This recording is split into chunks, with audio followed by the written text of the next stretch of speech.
Olá, mamás e papás! Hoje vamos falar acerca do castigo, daquela ideia de colocar a criança numa cadeira a pensar sobre aquilo que fez.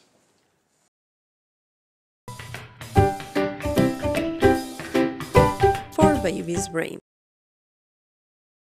Então, em primeiro lugar, vamos distinguir aqui duas coisas: o castigo e a disciplina. Muitas vezes os pais ou até alguns educadores nas creches, nas escolas, utilizam o castigo, ou seja, ir para a cadeirinha do pensamento, ou ficar encostado a uma parede, ou ficar sentado na cadeira em frente aos outros amiguinhos, após a criança ter feito qualquer coisa que não era desejável, ter tido um comportamento negativo.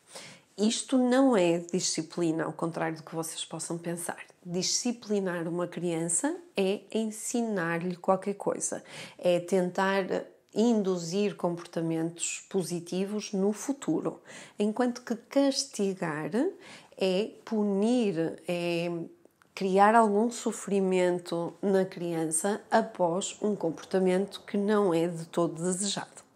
Quais são as grandes diferenças nestas duas visões? Ou, por outro lado, não são só diferenças em termos de conceitos, não tem só a ver com a origem das palavras, mas tem muito mais a ver com o impacto que cada uma destas ações da nossa parte, dos nós educadores, pais, cuidadores, tem sobre o cérebro dos bebés. Ora, vocês já me ouviram dizer que o cérebro dos bebés nasce imaturo, com cerca de 25%, e depois vai maturando nos primeiros anos de vida.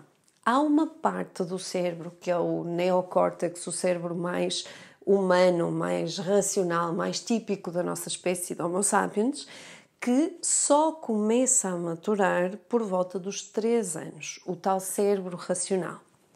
E vai maturar até aos 25 anos. Por isso, às vezes, aquelas crises existenciais dos adolescentes, porque este cérebro racional é aquele que é responsável pelo pensamento lógico, pelo planeamento, por pesar consequências das ações, enquanto que uma criança pequena, não tendo esta área ainda desenvolvida, vai estar a funcionar naquilo que é o cérebro mais reptiliano, ou seja, aquele que nos permite viver porque controla a respiração, controla a temperatura do corpo e mantém-nos vivos em situações de um acidente, de uma situação de pânico, o que seja. E vai estar com o cérebro emocional, que é a parte límbica do nosso cérebro, aquele que é responsável pelas conexões entre as pessoas, pelos relacionamentos sociais, mas acima de tudo aquele que é conhecido como o cérebro emocional. Então, dois grandes impactos completamente diferentes. Enquanto que a disciplina orienta para o cérebro racional, ensina comportamentos desejáveis, o castigo vai atuar no cérebro emocional, criando o quê? Sensações de medo, sensação de vergonha ou de humilhação, e estas sensações não ajudam a criança a perceber o que é que fez de errado e o que é que seria o ideal. O que fazem é com que a criança dispare no seu cérebro um sistema que nós já falamos aqui também de fuga ou ataque, ou seja, há uma pequena amígdala, tamanho de uma ervilha no nosso cérebro, que desliga qualquer tipo de conexão com o cérebro racional e faz com que a criança fique literalmente petrificada, muitas vezes com medo, com as lágrimas a cair dos olhos, enquanto os pais vão dando o seu sermão e a sentam na cadeirinha para ela pensar. Nada disto vai ajudar a criança, nada disto vai fazer com que ela tenha os comportamentos desejados que nós queremos que ela tenha.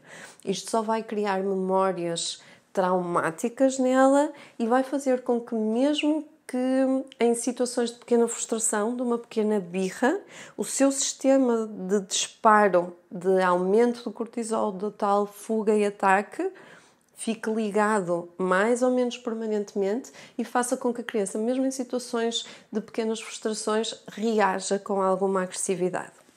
Então, quais são as consequências deste tipo de prática com os pequeninos para na tentativa de lhes ensinarmos bons comportamentos?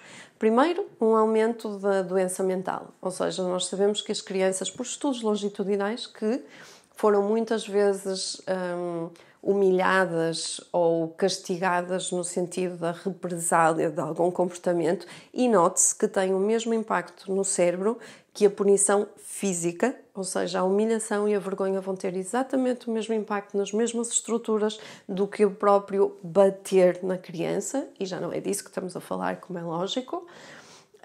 Está relacionado com maior depressão e maior doença de stress pós-traumático no futuro. Está também relacionado com uma dificuldade enorme de se regular, ou seja, as crianças que são punidas com estes castigos, aumentando o seu cortisol, ficam com muita dificuldade em autorregular-se. E aquilo que é um dos grandes desafios da parentalidade, nós como mães e pais queremos que as nossas crianças sejam felizes no futuro, no presente também, óbvio, queremos acima de tudo que elas sejam capazes de se regular emocionalmente. E se este sistema fica disparado e fica sempre com níveis muito elevados, o que vai fazer com que ela não consiga regular-se no futuro, e portanto são crianças com tendência a maior impulsividade, maior agressividade.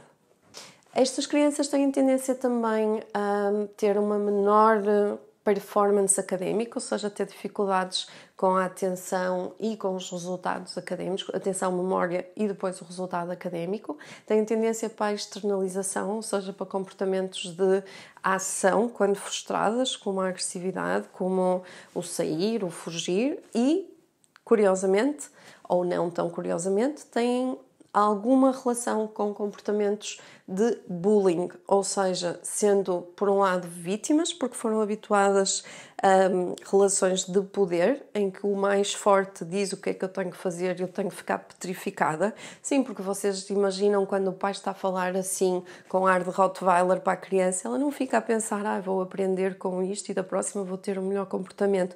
Não, ela vai ficar a pensar, eu estou cheia de medo de ti e eu só penso como é que uma pessoa que eu adoro me está a tratar mal e eu não estou a conseguir resolver a minha questão. No futuro, são crianças que, por exemplo, que alguns pais se queixam que os seus adolescentes não gostam de contacto físico, não gostam de dar um abraço, não gostam de se aproximar, porque o contacto físico está associado a sensações de medo, de pânico e que deixam o sistema completamente inundado destas hormonas de stress. Não se esqueça, subscrevam o nosso canal para receber todas as notificações de todas as semanas quando aparecer um novo vídeo acerca destas questões que preocupam tanto os pais. Ouçam os vossos bebês e sejam felizes!